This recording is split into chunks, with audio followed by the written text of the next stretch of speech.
AP రాజకీయాల్లో ఇప్పుడు మావిగన్ అనేది అత్యంత కీలకమైనటువంటి అంశంగా మారిన సంగతి తెలిసిందే కదా. అమరావతికి చట్టబద్ధత దక్కింది అనే కూటమి నేతల సంబరాల మధ్య జగన్మోహన్ రెడ్డి తీసుకొచ్చినటువంటి మావిగన్ పైన, దానివలన కలిగే ప్రయోజనాలపైన, అమరావతి నిర్మాణంతో పోలిస్తే దానికి అయ్యే అతి తక్కువ ఖర్చు పైన ఇప్పుడు చర్చ. మరి దీనిపైన తీవ్రమైనటువంటి చర్చలు జరుగుతున్నాయి. అయితే ఈ సందర్భంలోనే మాజీ ఐపీఎస్ అధికారి ఏబి వెంకటేశ్వరరావు గారు చేసినటువంటి వ్యాఖ్యలు కొన్ని చూద్దాం. అయితే ప్రస్తుతం సీఎంగా ఉన్న చంద్రబాబు వేస్ట్ అనేటటువంటి సందేశాన్ని ప్రజల్లోకి పంపించారు అంటున్నారు విశ్లేషకులు. మరి ఈ సందర్భంగా అసలు మావిగన్ వ్యవహారంపై ఆయన ఏమన్నారు? జగన్ మావిగన్ వ్యాఖ్యలతో పెట్టుబడిదారులు అమరావతిలో పెట్టుబడి పెట్టడానికి భయపడతారని, ఈ తరహా హెచ్చరిక ఇప్పటికే పెట్టుబడిదారుల్లోకి వెళ్ళిపోయిందని, దాన్ని ఎవరూ మార్చలేరని చెప్పుకొచ్చారు. కాసేపు అదే నిజమని అనుకుంటాం. మరి తనను చూసే అమరావతికి పెట్టుబడులు వస్తాయని చంద్రబాబు నాయుడు గారు మార్క్ బ్రాండ్ సంగతి ఏంటి అన్న ప్రశ్న కూడా ఇప్పుడు వచ్చింది తెరపైకి. అంటే చంద్రబాబు తన గురించి తాను బ్రాండ్ గురించి చెప్పుకున్నవి ఓ వర్గం మీడియా చేసినవి. లోకేష్ లాంటి యువ నేతలు చెప్పుకున్నవన్నీ కూడా అవాస్తవాలేనా అనే ప్రశ్న కూడా వస్తుంది ఇప్పుడు. ఎందుకంటే వైఎస్ జగన్ మళ్ళీ వస్తే అనే ప్రశ్న ముందు పెట్టి ప్రస్తుతం ఉన్న చంద్రబాబు బ్రాండ్ని బద్నాం చేస్తున్నట్లుగా కూడా మాట్లాడుతున్నారు ఏబి వెంకటేశ్వరరావు అని కొంతమంది అంటున్నారు.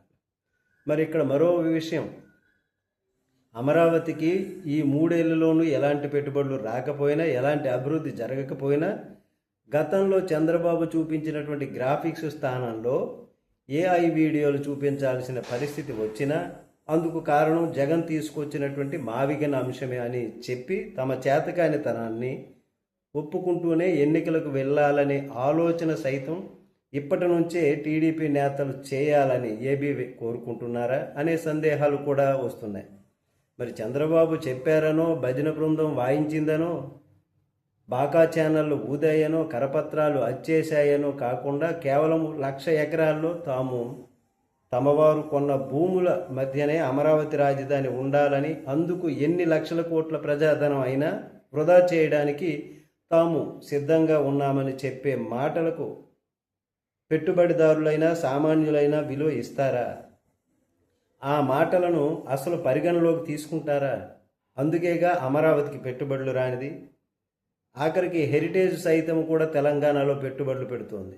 అంటే చంద్రబాబు మళ్ళీ అధికారంలోకి వస్తారు అనేటటువంటి నమ్మకం, రాజధానికి చట్టబద్ధత వచ్చిందనే ధీమా పెట్టుబడిదారుల్లో ఉంటే అమరావతిలో పెట్టుబడులు పెట్టడానికి వచ్చిన ఇబ్బంది ఏమిటి?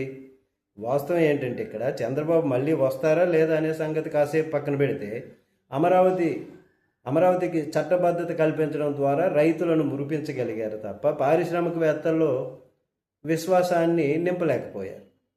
మరి ఈ వివరాలు సరిగ్గా చెప్పుకోలేకో, చంద్రబాబును పారిశ్రామికవేత్తలు నమ్మడం లేదని అంగీకరించలేకో, అమరావతి కంటే జగన్ తెరపైకి తెచ్చినటువంటి మావిగన్కే ప్రజా మద్దతు రోజురోజుకి పెరుగుతుందన్నటువంటి నిజాన్ని ఒప్పుకోలేకో, పారిశ్రామికవేత్తలను జగన్ భయపడుతున్నారంటూ ఏబి వెంకటేశ్వరరావు గారు చేసినటువంటి వ్యాఖ్యలను సెల్ఫ్ గోల్ అని ఒకరంటే, ఆత్మవంచనని మరికొందరు అంటున్నారు.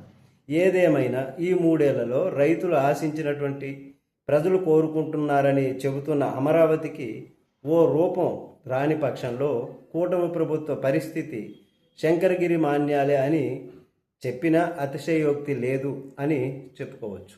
నమస్తే.